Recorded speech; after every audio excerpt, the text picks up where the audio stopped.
नमस्कार, मैं जनमित्र शिवम गौतम। और जिस तरीके से भारत के अंदर किसान आंदोलन के नाम पर राजनीति करने की कोशिश की जा रही है और उसके साथ साथ कनाडा द्वारा इसमें अनावश्यक हस्तक्षेप करने की कोशिश की गई, कनाडाई प्रधानमंत्री के द्वारा बयान दिया गया। उसके अलावा कनाडा के एक मंत्री हरजीत सिंह सज्जन ने भी बयान दिया। उसके बाद विदेश मंत्रालय ने स्पष्ट तौर पर कनाडा को सख्त संदेश देते हुए कनाडा के उच्चायुक्त को तलब किया और स्पष्ट तौर पर कह दिया कि अगर कनाडा इस तरीके की जुर्रत करता रहेगा तो भारत और कनाडा के बीच जो संबंध है उनमें बेहद खराब स्थिति पैदा हो जाएगी और भारत इस स्थिति को बर्दाश्त नहीं करेगा। कनाडा को अपनी हद में रहना चाहिए। यह भारत का आंतरिक मामला है। आंतरिक मामलों में किसी भी देश की, किसी भी व्यक्ति की कोई भी टिप्पणी या हस्तक्षेप भारत को स्वीकार्य नहीं है। ये अनावश्यक है और इससे कनाडा को बचना चाहिए। भारत के साथ अपने संबंधों को बरकरार रखना है। तो इससे पहले विदेश मंत्री एस जयशंकर ने भी कनाडा के प्रधानमंत्री को चेताया था और ये कहा था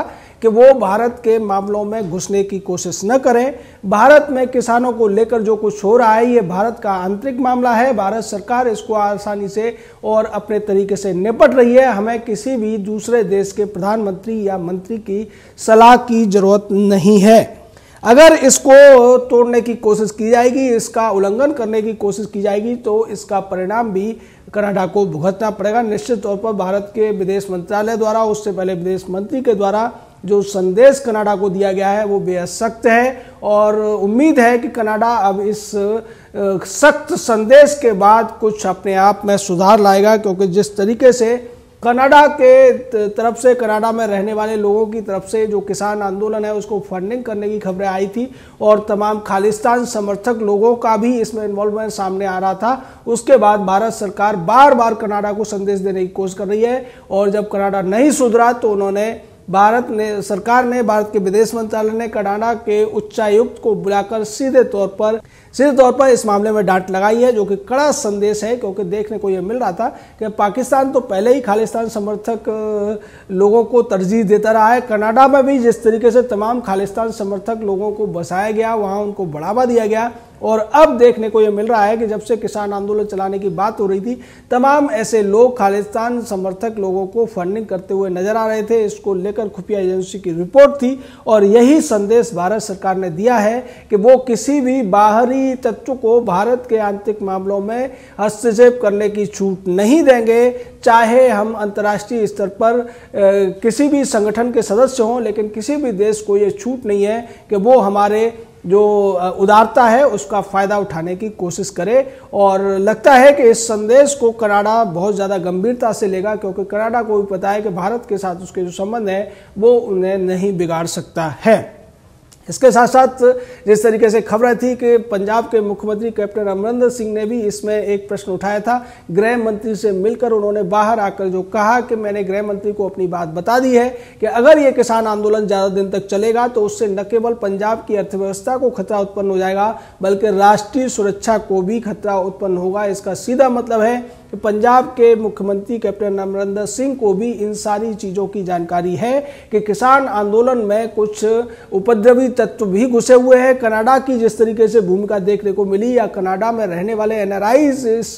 पूरे आंदोलन के नाम पर हो रहे जो प्रदर्शन है उसमें जिस तरीके से दिलचस्पी ले रहे हैं, जिस तरीके से सक्रिय भूमिका निभा रहे हैं, उसी वजह से कैप्टन अमरिंदर सिंह ने भी गृह मंत्रालय को अपनी तरफ से ये बात का संदेश दिया है कि इस आंदोलन के बहाने कुछ लोग देश विरोधी तत्वों को भी हवा दे सकते हैं, देश की सुरक्षा को खतरे में डाल सकते हैं। इसलिए देश के गृह मंत्री और प्रधानमंत्री को इस आंदोलन को जल्दी से जल्दी खत्म करने की दिशा में कोई समाधान ढूंढना चाहिए। निश्चित तौर पर इसको लेकर शुरुआत से ही सोशल मीडिया पर भी बातें चल रही थी कि ये जो आंदोलन है इसमें कई तरीके के लोग शामिल हैं और जिस तरीके से शाहीन बाग के लोगों ने भी इसमें दिलचस्पी लेना शुरू किया, अरवन नक्सली गैंग, सीपीआई जैसी पार्टियां और बाद में ममता बनर्जी ने भी अपने एक दूत को, डेरेक ओब्रायन को इसमें भेजा। उसके बाद ये सबकी समझ में आ गया कि इस किसान आंदोलन के बहाने कांग्रेस हो, आम आदमी पार्टी हो, समाजवादी पार्टी हो या अकाली दल या दूसरी जो पार्टियां हैं या इस तरीके के जो गुट हैं,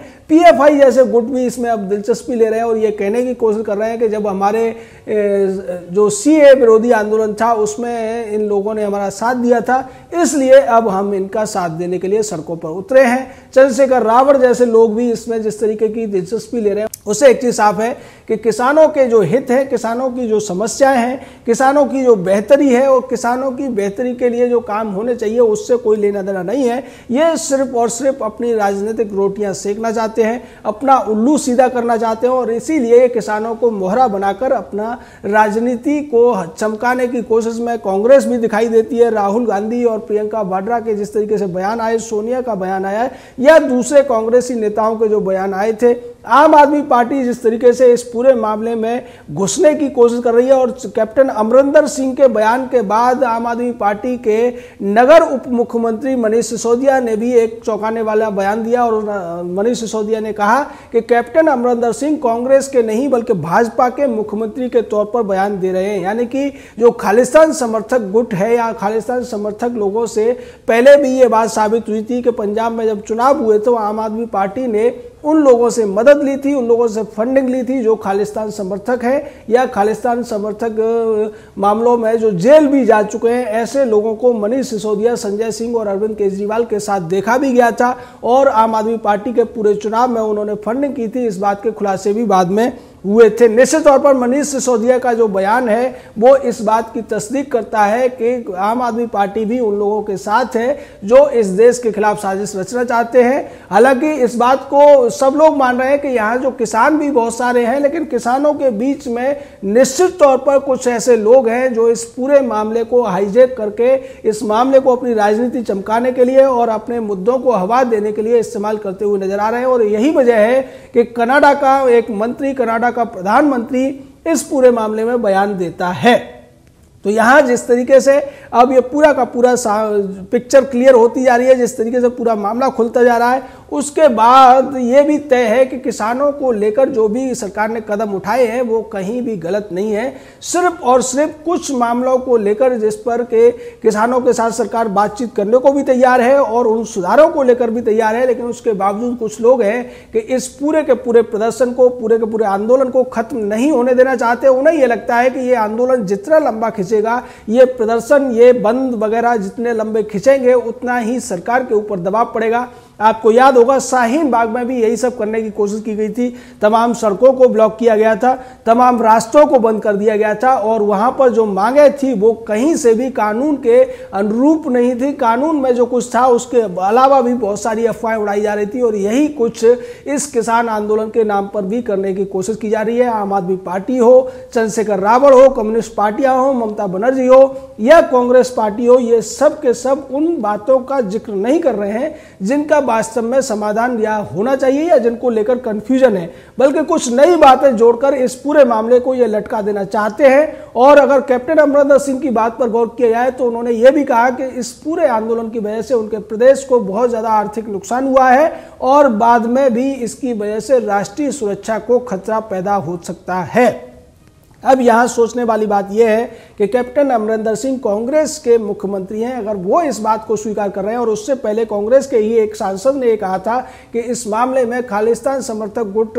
पूरे के पूरे इस आंदोलन को हाईजैक करने की कोशिश कर रहा है, तो इन बातों पर किसी भी तरीके से गंभीरता से अगर केंद्र सरकार बात सोचती है, केंद्र सरकार एक्शन लेती है, तो निश्चित तौर पर उन लोगों को अलग से देखने की जरूरत पड़ेगी। और जो लोग इनको बढ़ावा दे रहे हैं या इन लोगों को इस पूरे मामले में इन्वॉल्व करने की कोशिश कर रहे हैं, हाईजैक करने की कोशिश कर रहे हैं इस पूरे आंदोलन को, उनके खिलाफ सख्त कार्रवाई भी बनती है। जैसा कि भारत सरकार ने संदेश भी दिया है कि कनाडा के उच्चायुक्त को बुलाकर डांट लगाई है, तो निश्चित तौर पर यहां भी जो लोग इस पूरे मामले को बिगाड़ने की कोशिश कर रहे हैं, उम्मीद है कि सरकार उनके खिलाफ सख्त एक्शन लेगी और इस मामले को जल्द से जल्द निपटाने की जो योजना पर मोदी सरकार काम कर रही है, जो नए प्रस्ताव अब लेकर आने वाली है। जैसा हमने आपको पहले ही बताया था कि एमएसपी का नाम अगर एमपीपी कर दिया जाता है, मिनिमम परचेज प्राइस कर दिया जाता है, निश्चित तौर पर इससे किसान जो चाहते हैं उसकी भरपाई हो जाएगी। और दूसरी बात, जिस तरीके से इसमें कई और मुद्दों को जोड़ दिया गया है जिनका इस पूरे मामले से कोई लेना देना नहीं है, जैसा कि पराली जलाने को वो कह रहे हैं कि अपराध की बजाय नॉर्मल किया जाए, इस पर जुर्माना हटाया जाए, जेल हटाई जाए। जबकि इस मामले में सुप्रीम कोर्ट ने हस्तक्षेप किया था, एनजीटी ने हस्तक्षेप किया था। अगर सरकार चाहेगी भी तो इतनी आसानी से इसको नहीं बदल सकती है, क्योंकि पराली जलाने का जो मामला है पर्यावरण से संबंधित है, प्रदूषण से संबंधित है, और उस पर निश्चित तौर पर कुछ न कुछ ऐसा कानून होना ही चाहिए जिससे लोग इस काम के लिए हतोत्साहित हों।